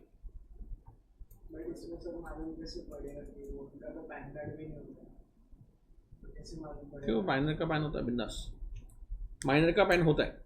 और पहली बात तो सुनो, मालूम पड़े नहीं पड़े ऐसा कोई प्रोविजन नहीं है बेटा। आप मेरे को बोलो आपका इनकम 8 लाख है तो टैक्स आएगा नहीं आएगा? आपने नहीं भरा तो गवर्नमेंट को कैसे मालूम पड़ेगा? मालूम पड़ा तो पड़ा, नहीं पड़ा तो नहीं पड़ा। बट अगर मालूम पड़ा तो अगर ये प्रोविजन ही नहीं बनाएंगे तो फिर गवर्नमेंट कोई एक्शन ही नहीं ले पाएगा ना। तो प्रोविजन बनाया हुआ है ना, एवरीथिंग इज सेल्फ असेसमेंट। क्या एवरीथिंग इज? तो तुम लोग को मालूम है कि इनकम टैक्स में माइनर का इनकम क्लब होता है, तो तुम लोग को क्लब करना चाहिए। अगर तुमने क्लब नहीं किया, नहीं पकड़े गए तो तुम्हारे नसीब अच्छे, और अगर पकड़े गए तो ये क्लब भी होएगा, इंटरेस्ट पेनल्टी आएगा वो अलग से। कोई सुन रहा है क्या? सो प्रोविजंस तुम लोग को पता होनी चाहिए। प्रोविजंस पता है तो तुम लोग को इनकम क्लब करना पड़ेगा। बोलो, इसमें कुछ तो डाउट आना चाहिए यार, ऐसा हो ही नहीं सकता। बोलो, सोर्सेज ऑफ इनकम कुछ भी हो सकता है ना। It can be house property का रेंट हो सकता है, it can be anything, dividend हो सकता है शेयर्स पे। किसने? मेरे को ना माइनर लोग मालूम है मूवी में एक्टिंग करते हैं। अरे बोलो यार, टीवी शोज में एक्टिंग करते हैं। केबीसी जूनियर करके आता है, उसमें जाके वो खेलता है। फिर माइनर, अरे यार माइनर तो स्पोर्ट्स में भी तो होता है। सो अगर सपोज मेरा अभी स्पोर्ट्स में, तो आप लोगों को भाई 18 के बाद तो ना कोई स्पोर्ट्स में डालेगा तो करियर ही नहीं बनेगा। स्पोर्ट्स में करियर कभी से चालू हो जाता है? 8-10 साल से चालू हो जाता है, नहीं तो आपका करियर जीरो है। तो अगर आप मेरे माइनर को क्रिकेटर बनने का है, टेनिस प्लेयर बनने, सुन रहे हो कि नहीं यार? तो उसको अपन ने 10 साल से ट्रेनिंग डाल दिया, 13 साल में वो मैच खेलने लग गया, मैन ऑफ द मैच जीत गया, उसको पैसा मिल गया। तो अरे वो तो माइनर का खुद का इनकम है ना, इसमें फ्रॉड क्या हुआ? गवर्नमेंट क्लब क्यों कर रहा है कि पेरेंट्स जानबूझ के अपना इनकम डाइवर्ट करेंगे और टैक्स बचाएंगे? सुन रहे हो क्या? नहीं। बट माइनर ने अगर इनकम डिराइव किया है, इनकम ऑफ माइनर, आगे का वर्ड बहुत इंपॉर्टेंट है, by application of his, by application क्या बोला, ऑफ हिज, उसका खुद का स्किल है, उसका खुद का टैलेंट है, या मैनुअल लेबर है, क्या बोला यार, वो मजदूरी कर रहा है, बिल्डिंग में जाके ईंट उठा रहा है, क्या सुन रहा है क्या, तो वो इनकम क्लब होने वाला नहीं हो। चाइल्ड लेबर इलीगल है, उसको इनकम टैक्स से उसका कोई मतलब नहीं है। इनकम टैक्स बोलता है जैसे मेरा बेटा है, मैं उसको तो रोज सामने आके बिल्डिंग में ईंट उठा के और रख किया, और दिहाड़ी मिलती है रोज की 150 रुपया, तो वो मेरे में क्लब हो जाएगा, नहीं होएगा, बिकॉज उसका खुद का इनकम है यार, उसमें कोई फ्रॉड वॉर्ड नहीं है। तो क्या बोला, income of minor by application of his क्या स्किल, टैलेंट और मैनुअल लेबर, तो अपने में क्लब होने वाला नहीं है,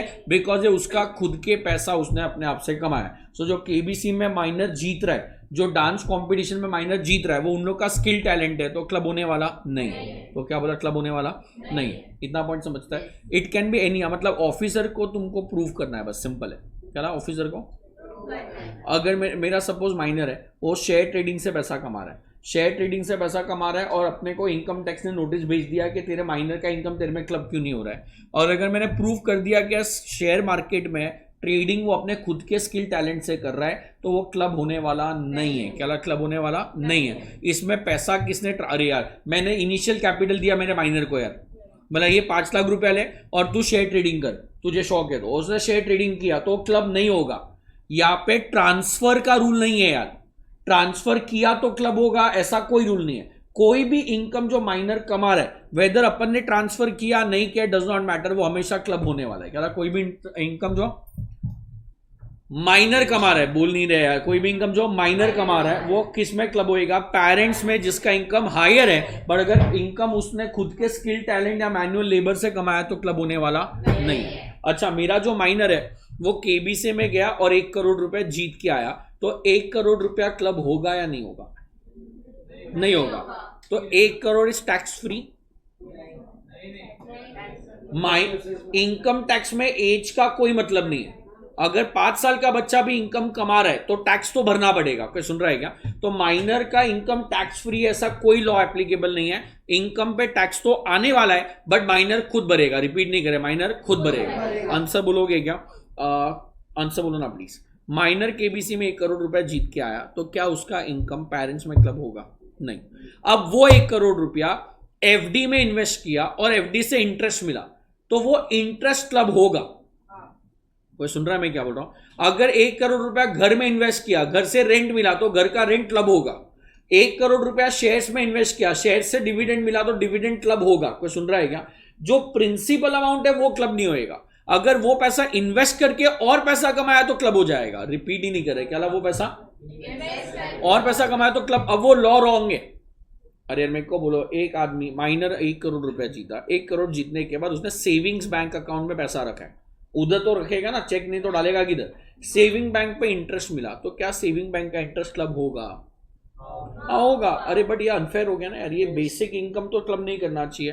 तो गवर्नमेंट की एक गलती है। मेरे को बोलो, पूरा क्लबिंग चैप्टर क्यों पढ़ रहे हैं, क्यों, कि लोग जानबूझ के टैक्स का चोरी कर रहा है लीगल रास्ते से। क्या टैक्स का चोरी कर रहा है, तो बकायदा तो गवर्नमेंट, अगर मैं चोरी कर रहा हूं तो पेनल्टी लगाना चाहिए। बट यहाँ पे बोलता है जब भी इनकम माइनर का क्लब होगा, एग्जेम्पशन ऑफ ₹1500 पर चाइल्ड आपको मिल जाएगा। अरे यार, अगर मैं टैक्स इवेड कर रहा हूं तो तुमको एग्जेम्पशन थोड़ी ना देना चाहिए। तो इन लोग का गलत रूल है कि माइनर ने अपने स्किल से पैसा कमाया तो वो क्लब नहीं होगा, बट उसको इन्वेस्ट करके कोई पैसा कमाया तो क्लब होगा, विच इज अनफेयर। अरे एक्सेप्शन तो देना चाहिए ना। सेविंग्स बैंक में तो पैसा रखेगा यार, एफडी में कोई दिमाग चाहिए क्या तुमको एफडी ओपन करने के लिए, नहीं चाहिए ना। पेरेंटल साइन चाहिए, बस खत्म हो गया। बट फिर भी वो क्लब हो रहा है, तो इसलिए गवर्नमेंट ने अपनी गलती छुपाने के लिए बोल दिया मैक्सिमम 1500 रुपया पर चाइल्ड पर एनम का एग्जेम्पशन देंगे। बट सुन रहे हो कि नहीं यार, अगर तुम 115 BAC में जा रहे हो, किधर 115 BAC, तो ये एग्जेम्पशन नहीं मिलेगा। अगर BAC में जा रहे हो तो एग्जेम्पशन मिलने वाला नहीं है। सो हम सर टीपी में M क्या है, income of minor child. Income of minor child किस में क्लब होगा, पेरेंट्स में, जिसका इनकम हायर है। मैंने प्रॉपर्टी ट्रांसफर किया तो मेरे में क्लब होएगा, जरूरी नहीं है। जिसका इनकम हायर है उसमें क्लब होगा। जब भी क्लब होगा 1500 रुपया पर चाइल्ड का एग्जेम्पशन मिलेगा, but skill talent manual labour वाला इनकम क्लब होने वाला नहीं। डिवोर्स हो गया तो पेरेंट्स का डिवोर्स हो गया पेरेंट्स का, बच्चा मेरे पास है, बट जो मेंटेनेंस है चाइल्ड का उसका पैसा मेरी बीवी दे रही है। कस्टडी मेरे पास है बट जो चाइल्ड का एक्सपेंस है, मेंटेनेंस है, वो मेरी बीवी बेयर कर रही है। तो इसमें माइनर का इनकम क्लब करूं। Wife, one who maintains the child, custody नहीं बोला है, क्या one who maintains the child, मतलब जो मेंटेनेंस का पैसा दे रहा है उसमें क्लब होगा। सो अगर डिवोर्स हो गया है तो मेरे में कस्टडी वाले में क्लब होगा, जो पैसा भर रहा है, जो पैसा भर रहा है उसमें क्लब होएगा। कोई सुन रहा है क्या? लिखो ना एम डैश माइनर चाइल्ड और ये कॉपी करो, income of minor child heading देना, इनकम ऑफ माइनर चाइल्ड।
अभी क्या है लिखो ना, नीचे नोट लिखना।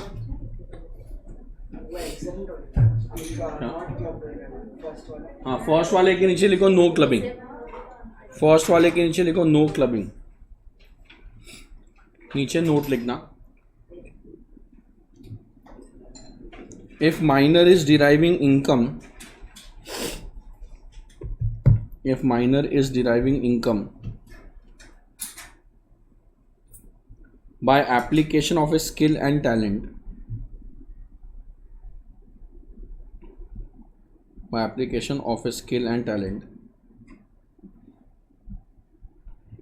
then the same shall not be clubbed, then the same shall not be clubbed.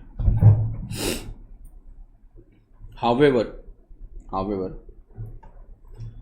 if that amount is invested,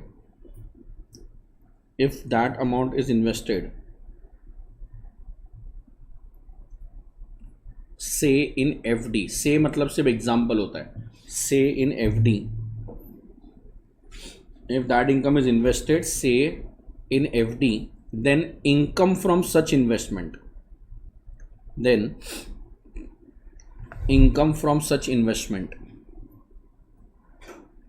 say interest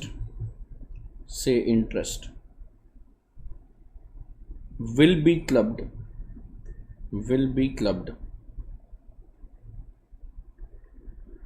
the income of parents,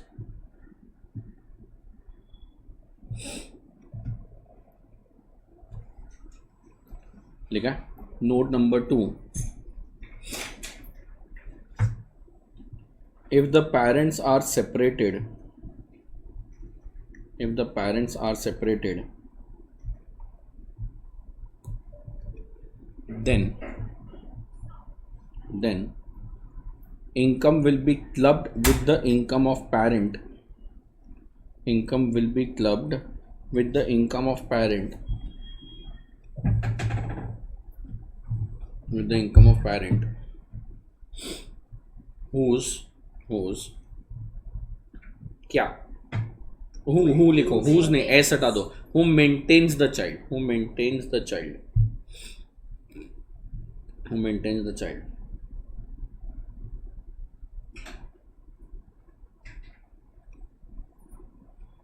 I think समझा थोड़ा सा तो बराबर है. सो हम सर टीपी में एच क्या था, HUF, पार्टीशन के पहले पूरा अपने पास, पार्टीशन के बाद वाइफ का अपने पास. M मतलब minor child, skill talent manual labour है तो no clubbing, apart from that है तो इट विल बी क्लब्ड. मिल रहा है क्या, जब भी क्लबिंग होएगा एग्जामिशन कितना है 1500 रुपया पर चाइल्ड, बराबर है, पर एनम, बराबर है. फिर आई थिंक ये पढ़ा होएगा, अपन वापस नहीं पढ़ेंगे. हर टीपी में H था, क्या था, हाउस बिल्डिंग स्कीम पढ़ाया था क्या, माड़ा वाला, माड़ा वाले स्कीम में माड़ा लीगल ओनर होता है बट डीम्ड ओनर मेंबर को मानेंगे. क्या, डीम्ड ओनर मेंबर को मानेंगे. एग्जाम पॉइंट ऑफ व्यू से जीरो इंपॉर्टेंस है. आई मतलब होल्डर ऑफ इम्पार्शियल स्टेट, वो राजा अपनी प्रॉपर्टी अपने बच्चों में डिवाइड कर रहा है तो जो होल्डर होएगा उसको वो मानेंगे. सो ये भी एग्जाम में नहीं पूछेगा कभी. आर मतलब मैं बताता हूँ, रेम्यूनरेशन ऑफ स्पाउस. क्या बोला, रेम्यूनरेशन ऑफ स्पाउस, बराबर है. रेम्यूनरेशन ऑफ स्पाउस मेरे को क्या बोलता है कि अगर मिस्टर ए है और सपोज मिसिज ए है और मिस्टर ए है, मिसिज ए जो है वो XYZ लिमिटेड के अंदर 20% या उससे ज़्यादा वोटिंग पावर है. अगर ये पार्टनरशिप फॉर्म होएगा तो 20% या उससे ज़्यादा प्रॉफिट शेयरिंग है, बराबर है. सो मिसिज ए का अगर कोई कंपनी में या कोई अंडरटेकिंग में 20% या उससे ज़्यादा प्रॉफिट शेयरिंग या वोटिंग पावर है तो ये दोनों को अपन लोग बोलते हैं सब्सटैंशियल इंटरेस्ट. क्या बोलते हैं. अब है ना, मिस्टर ए जो है, मेरे को बोलो ना जेन्युइनली सोच के, मैं वेदांता एकेडमी में पढ़ा रहा हूँ, मुझे यहाँ से सपोज मिलने वाला है 5 लाख. मैंने बोला कि सर आप 5 लाख दोगे तो यार मेरे को टैक्स बहुत आ जाएगा, मैं आजू बाजू वाली क्लास में भी पढ़ा रहा हूँ, तो आप एक काम करो, ये 5 लाख रुपया मेरे को देने के बदले मेरी वाइफ के नाम पे ट्रांसफर कर दो और ऐसा बता दो कि उसने यहाँ पे आके टैक्स पढ़ा है. रिपीट कर रहे हो क्या, किसको ट्रांसफर करने बोला और क्या बताने बोला, यहाँ पे आके उसने टैक्स बताया. तो क्या वेदांता ऐसा करने के लिए अग्री होगा, सोच के 2 मिनट बाद बोलना. मैंने बोला 5 लाख रुपया PNL डेबिट में पेड टू नीरज के बदले पेड टू मिसेस नीरज बता दो, तो क्या वेदांता अग्री करेगा इसके लिए, करेगा. क्या फायदा है वेदांता का, फायदा बताओ. हाँ तो फायदा बताओ, फायदा. वो तो मुझे 5 लाख देगा तो भी PNL डेबिट में लिखेगा, वाइफ को 5 लाख देगा तो भी PNL डेबिट में लिखेगा, तो उसका क्या फायदा हुआ. मैंने ऐसा बोला क्या 5 लाख के बदले 4 लाख दे देना, नहीं वो तो पूरा 5 लाख ही देने वाला है ना यार. अच्छा, अगर कल सपोज असेसमेंट हुआ वेदांता का और उसने बोला कि यार तुम्हारे प्रोफेसर से बात करवाओ, सुन रहे हो क्या, या एम्प्लॉय से बात करवाओ, और उसने मेरी वाइफ को फोन लगाया तो उसको तो आता ही नहीं कुछ, कोई सुन रहा है क्या, तो फिर कौन फंसेगा. तो वेदांता बोलता है यार मेरा तो फायदा ही नहीं हो रहा है तो मैं क्यों फंसू तेरे लिए यार, समझ रहा है क्या. So nobody will do that. क्या बोला, नोबडी विल डू दैट. तो गवर्नमेंट बोलता है कि कोई पागल ही होएगा जो किसी और का फायदा करवाने के लिए खुद फंसेगा, कोई सुन रहा है क्या. सो मैं एक कंपनी को बोलता हूँ सर मेरे डैड रिटायर्ड है तो तुम मुझे 5 लाख देने के बदले मेरे डैड को 5 लाख दे दो, कोई सुन रहेगा. वो बोलेगा मेरा क्या फायदा, कल मैं फंसूंगा तो मेरे को इंटरेस्ट पेनल्टी आएगा, तो अपन ये सब नहीं करेंगे, कोई सुन रहेगा. हाउएवर जहां पे सपोज मेरा कंपनी में 25% का प्रॉफिट है, 25% का प्रॉफिट है, 25% शेयर होल्डिंग है, मतलब मेरा कंपनी पे कंट्रोल है या नहीं है, तो कंपनी मेरी सुनेगी नहीं सुनेगी, डेफिनेटली सुनेगी. तो अगर सपोज मिसेज ए का एक XYZ लिमिटेड में सब्सटैंशियल इंटरेस्ट है तो मिसेज ए का XYZ लिमिटेड डेफिनेटली सुनेगा. अब मिस XYZ लिमिटेड जो है मिसेज ए को कुछ देने वाला था, सैलरी, कमीशन, रेम्यूनरेशन कुछ भी होएगा, तो मिसेज ए ने क्या बोला कि यार ये जो सैलरी है वो मेरे हस्बैंड को दे दो, कोई सुन रहा है क्या, बिकॉज उसका इनकम 0 है या इनकम कम है, कोई सुन रहा है मैं क्या बोल रहा हूं. तो गवर्नमेंट बोलता है कि अगर मिस्टर ए एम्प्लॉयड है विथ XYZ लिमिटेड, क्या बोला मिस्टर ए और ये एम्प्लॉयड है without any technical professional skill knowledge और एक्सपीरियंस, क्या बोला टेक्निकल प्रोफेशनल स्किल नॉलेज और एक्सपीरियंस। तो सपोज मिस्टर ए जो है वो डॉक्टर है और उसको यहाँ पे XYZ लिमिटेड में बताया एज एन अकाउंटेंट, तो यार उसको अकाउंटिंग का जॉब थोड़ी ना होएगा, तो ना तो उसके पास स्किल है, ना तो टैलेंट है, ना तो एक्सपीरियंस है। तो फिर यहाँ पे जो भी रेम्यूनरेशन मिस्टर ए को मिलेगा वो रेम्यूनरेशन मिसेज ए में क्लब हो जाएगा। बोल नहीं रहे हो यार, मिसेज ए का सब्सटैंशियल इंटरेस्ट है किसमें, सेम कंपनी में कौन एम्प्लॉयड है, और एम्प्लॉयड है विदाउट टेक्निकल और प्रोफेशनल स्किल नॉलेज और एक्सपीरियंस, तो जो रेम्यूनरेशन है वो क्या हो जाएगा, समझ रहा है क्या? तो ये रेम्यूनरेशन ऑफ स्पाउस हो गया। क्या हो गया, रेम्यूनरेशन ऑफ स्पाउस। समझेगा मैं क्या बोल रहा हूँ, लिखो ना, ये एज इट इज कॉपी करना, हेडिंग देना रेम्यूनरेशन ऑफ स्पाउस। हाँ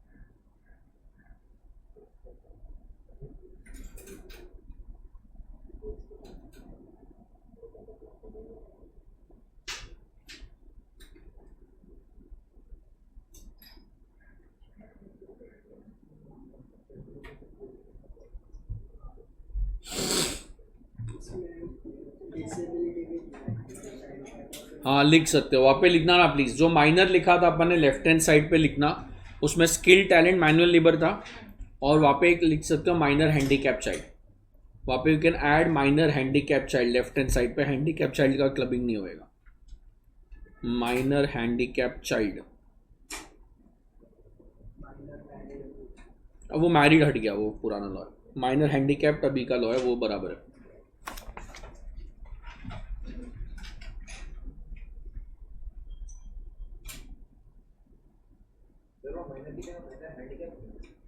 नया पॉइंट ऐड करो, पहले अपन ने स्किल टैलेंट मैनुअल लेबर लिखा है, उसी के बाद एक पॉइंट और ऐड कर दो, minor handicap child no clubbing, minor handicap child no clubbing.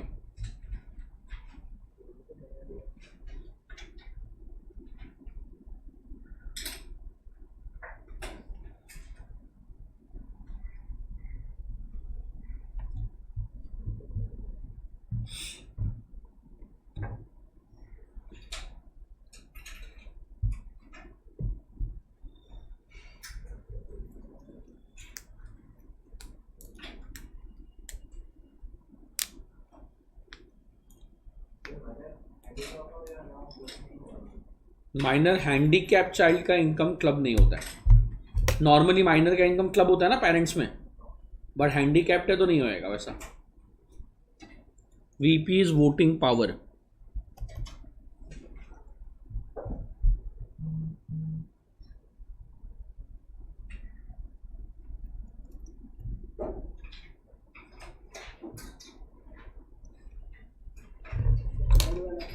क्या? हाँ हाँ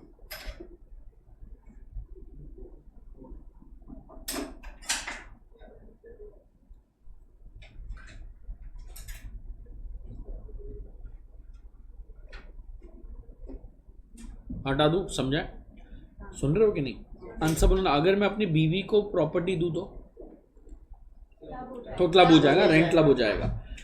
अगर मैं अपने भाई को दूँ तो नहीं होगा। बट फिर भाई को प्रॉपर्टी दे दिया तो अपन बर्बाद भी तो हो सकते हैं, वापस से प्रॉपर्टी नहीं दिया, डिस्प्यूट हो गया, कुछ भी हो सकता है। तो एक आदमी ने दिमाग लगाया, उसको मालूम पड़ा कि यार बीवी को ट्रांसफ़र करूंगा तो क्लब होएगा, सन्स वाइफ को करूंगा तो क्लब होगा, HUF को करूंगा तो क्लब होगा, माइनर का इनकम तो हमेशा ही क्लब होता है।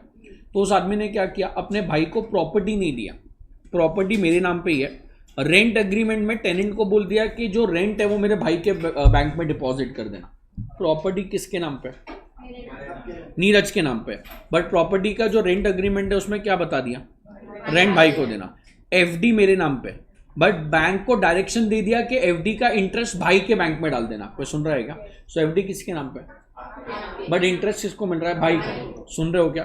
तो इसको बोलते हैं transfer of income without transfer of asset. क्या बोला? Transfer of income without transfer of asset. Because भाई को एसेट दूंगा तो एसेट का नाम चला गया, बट इंटरेस्ट दिया तो क्या होएगा, मैक्सिमम 1 साल का लॉस होएगा।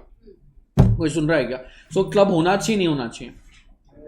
डेफिनेटली। अरे सुन रहे हो कि नहीं यार? क्लब होना, नहीं तो लोग यही करेंगे, मैं अपना जो प्रॉपर्टी अपने नाम पे रखूंगा और पावर ऑफ अटॉर्नी में लिख दूंगा कि रेंट मेरे भाई को देना, मेरे भाई से रेंट कैश में निकाल के मैं अपने पास वापस दे ले लूंगा। तो सुन रहा है मैं क्या बोल रहा हूँ? सो गवर्नमेंट बोलता है कि अगर आपने एसेट ट्रांसफर नहीं किया है, सिर्फ इनकम ट्रांसफर किया है, रिपीट ही नहीं कर रहे, क्या ट्रांसफर हो रहा है क्या?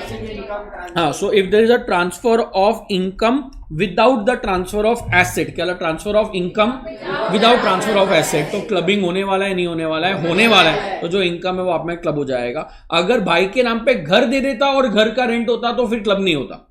ट्रांसफर ऑफ एसेट हो रहा है तो क्लब नहीं है, ट्रांसफर ऑफ इनकम हो रहा है विदाउट ट्रांसफर ऑफ, तो clubbing provision will be attracted. तो clubbing provision will be attracted. तो एक आदमी ने और एक रास्ता निकाला, सुन रहे हो तो मेहनत करो यार। पहला क्या था, घर ट्रांसफर करूंगा तो क्लब नहीं होता है, बट घर जाने का भी तो रिस्क है, तो इसलिए वाइफ को, सन्स वाइफ को HUF को ट्रांसफर लोग कर रहे हैं। किसको? सन्स वाइफ और HUF, बट उसमें तो क्लबिंग हो रहा है, तो वो रास्ता बंद हो गया। फिर मैंने क्या किया, घर ट्रांसफर नहीं किया, बैंक को सिर्फ बोला कि इंटरेस्ट मेरे भाई को दे देना, रेंट मेरे भाई को दे देना, तो वो रास्ता भी गवर्नमेंट ने बंद कर दिया। तो एक आदमी ने क्या किया, एक आदमी ने अपनी प्रॉपर्टी अग्रीमेंट के थ्रू, मिस्टर ए ने अपनी प्रॉपर्टी अपने दोस्त को दे दी। किसको दे दी? और बोला कि यार ये प्रॉपर्टी है ना 4 साल के लिए तेरी है, 4 साल के बाद मैं प्रॉपर्टी तेरे से वापस से ले लूंगा। कितने साल के बाद? 4 साल के बाद, बराबर है। मतलब अभी एसेट ट्रांसफर भी हो गया, इनकम भी मेरे दोस्त को मिलने वाला है। कोई सुन रहा है क्या? और 4 साल के बाद मेरे पास राइट्स भी आ जाएगा प्रॉपर्टी वापस लेने का, राइट्स भी आ जाएगा प्रॉपर्टी। तो इसको बोलते हैं रिवोकेबल ट्रांसफर। क्या बोलते हैं? रिवोकेबल ट्रांसफर का मतलब है आपने प्रॉपर्टी ट्रांसफर तो की है, बट आपके पास राइट्स है कि वो प्रॉपर्टी आप वापस से रख सकते हो। अगर ऐसा मैंने बोला है सामने वाले को कि यार तेरे मरने के बाद प्रॉपर्टी मेरे पास आएगी, और अगर मैं भी मर गया तू भी मर गया तो मेरे लीगल हेयर के पास जाएगी। तो मैंने प्रॉपर्टी अपने दोस्त को दी है और बोला है कि मरने के बाद प्रॉपर्टी में वापस से ले मेरे पास आ जाएगी, मेरे लीगल हायर के पास आ जाएगी, तो वो इररिवोकेबल है। क्या है? उसमें क्लबिंग होने वाला नहीं है। रिपीट नहीं करोगे याद नहीं रहेगा यार। रिवोकेबल और इररिवोकेबल में पहले डिफरेंस समझो। सामने वाले को प्रॉपर्टी दिया और विथ एन अग्रीमेंट के आफ्टर दैट मेरे नाम पे आएगी तो इट इज इररिवोकेबल। अरे यार, इट इज क्या बोला है? इररिवोकेबल। बट अगर मैंने 3 साल के लिए दिया तो रिवोके, सुन रहे हो कि नहीं? रिवोकेबल में क्लबिंग होगा rent, but as and when power to revoke arises. क्या बोला? As and when power to revoke. तो जैसे ही वो 3 साल खत्म हो गया अग्रीमेंट का, मैंने प्रॉपर्टी वापस से लिया नहीं लिया उससे कोई मतलब नहीं है। क्या बोला? प्रॉपर्टी वापस लिया नहीं लिया उससे कोई मतलब नहीं है। प्रॉपर्टी का रेंट मेरे में 3rd ईयर के बाद से क्लब होना चालू हो जाएगा। सो उसको बोलते हैं रिवोकेबल क्लॉज। क्या बोलते हैं? कभी क्लब होगा, पहले दिन से क्लब हो गया जब पावर टू रिवोक अराइज हो रहा है, और इररिवोकेबल में क्लब होने वाला नहीं है। सो 3 आर है। पहला आर टाइम वेस्ट है तो नहीं पढ़ा रहा हूं। Remuneration of spouse, revocable transfer. क्या? रेम्यूनरेशन एंड लिखो ना R-,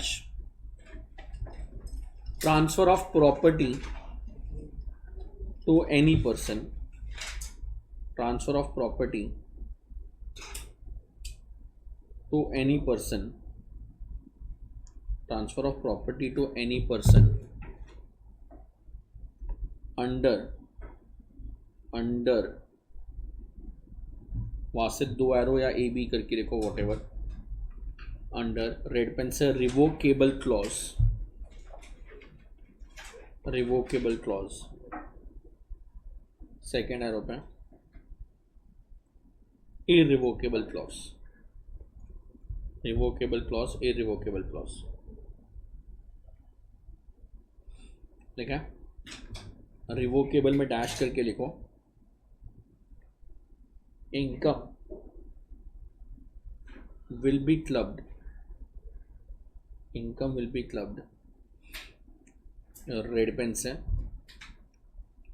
as and when as and when power to revoke arises, as and when power to revoke arises, as and when power to revoke arises, even though not exercised, even though not exercised.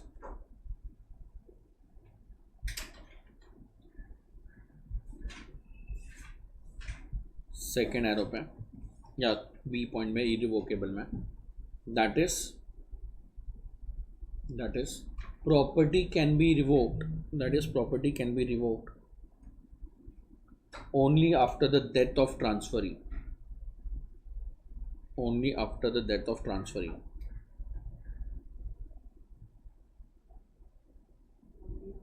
Only after the death of transferee लिखा है. No clubbing will be attracted, no clubbing will be attracted, no clubbing will be attracted. Repeat करोगे क्या? हमसा TP में H क्या था? HF and its subsequent partition. M मतलब minor child, H मतलब house building scheme, I मतलब impartial estate, R मतलब remuneration of spouse, R मतलब रिवोकेबल ट्रांसफर. सुन रहे हो? अच्छा, रेम्यूनरेशन में बोलो ना, सॉरी, रेम्यूनरेशन में मिसेस ए का 30% शेयर होल्डिंग है XYZ में, मिस्टर ए का भी 40% शेयर होल्डिंग है XYZ में, तो दोनों का सब्सटैंशियल इंटरेस्ट हो गया. और दोनों सेम कंपनी में एम्प्लॉयड है without skill, talent, manual labour, कुछ भी विदाउट स्किल, मैनुअल लेबर कुछ नहीं इधर, विदाउट टेक्निकल और प्रोफेशनल स्किल, नॉलेज और एक्सपीरियंस. विदाउट क्या बोला? तो दोनों के पास कोई स्किल नॉलेज नहीं है, दोनों सेम कंपनी में एम्प्लॉयड है और दोनों का सब्सटैंशियल इंटरेस्ट है. तो क्या करूं?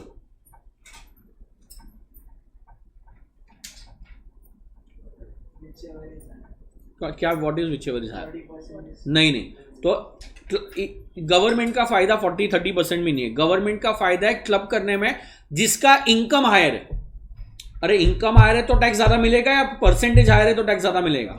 तो अगर मेरा इनकम 12 लाख है, वाइफ का इनकम 11 लाख है और दोनों को मिला के 70 लाख का सैलरी ये कंपनी से मिल रहा है, तो 70 लाख मेरे में ऐड होएगा बिकॉज मेरा इनकम हायर है then my wife.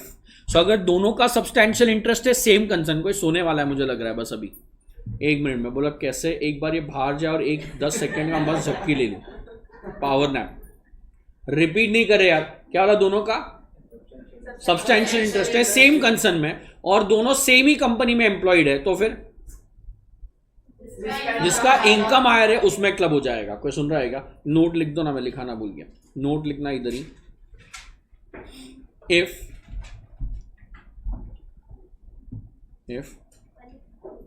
both husband and wife, if both husband and wife have substantial interest in the same concern, if both husband and wife have substantial interest in same concern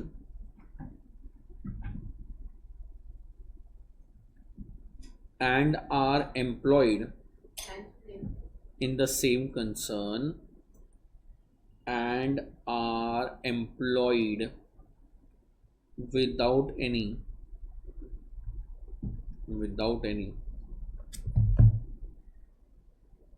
yeah skill, not technical or professional skill, knowledge or experience,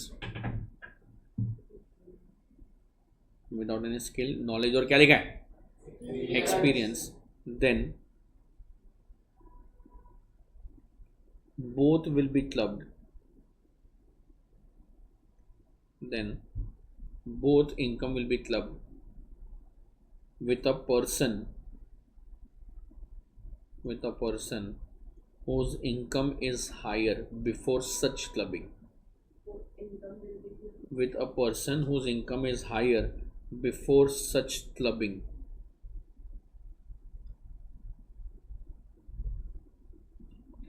Before such clubbing.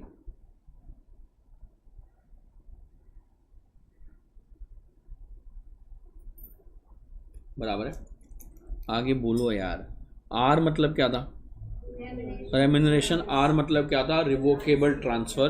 T अपन ने दोनों पढ़ लिया, T मतलब क्या था, transfer for इनएडिक्वेट consideration, जो अपन को पहले से पढ़ा हुआ है। अरे बोलो यार, वापस से नहीं लिखा रहा हूँ, लिखा है मैंने अभी नहीं ना, वो काम का नहीं है। और एक सेम है ना, सेम पहले लिखा था, एक मिनट रुको यार। और एक क्या था, transfer of income without transfer of asset. क्या था, ट्रांसफर ऑफ, ये जो भाई को रेंट ट्रांसफर किया था वो वाला। सो लिखो पहले डैश, जल्दी जल्दी, T dash transfer for an inadequate consideration. पहले लिखो transfer for an inadequate consideration, transfer for an inadequate consideration लिखा है। वहां पे लिखो डैश करके refer house property, refer house property,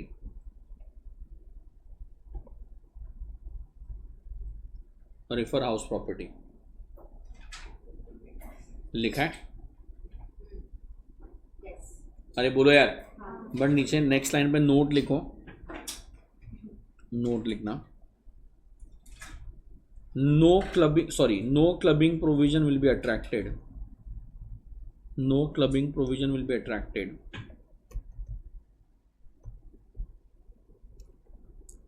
if point number A, transfer is before marriage, transfer is before marriage. Point number B, transfer is with an agreement to live apart, transfer is with an agreement to live apart.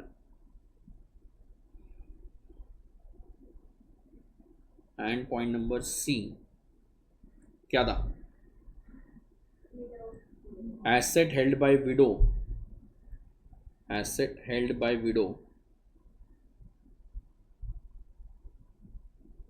And last point क्या था यार, asset purchased out of PIN money, asset purchased out of PIN money, PIN, PIN money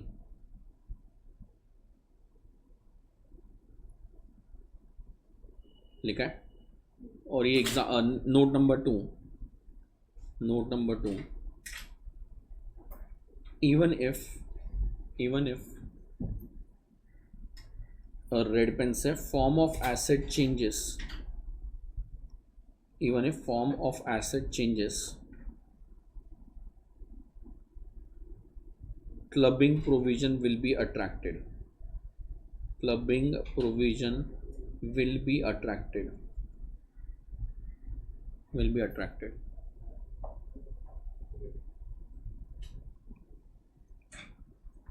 लिखा है, फिर ये copy करना ना example please.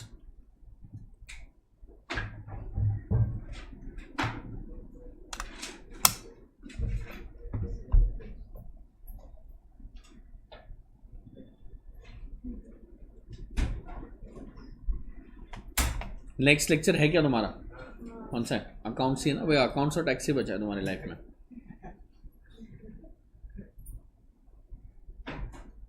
जो अकाउंट्स और टैक्स चल रहा है, प्लीज जिस दिन खत्म होगा उस दिन तुम लोग का भी खत्म हो जाना चाहिए पढ़ के, मतलब 2 सब्जेक्ट तो पार पे रखो, सो दैट तुम लोग का जब फ्री टाइम चालू होएगा मार्च अप्रैल में, तब तुम लोग को ऐसा रहेगा 2 सब्जेक्ट तो आता है, बाकी पढ़ना है।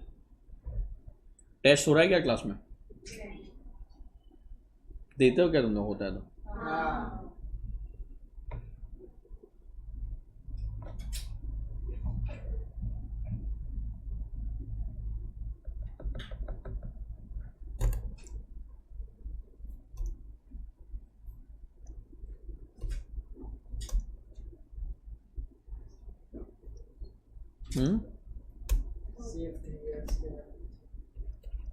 Shares dividend, no clubbing. ये कॉपी करके देन टेक अ ब्रेक।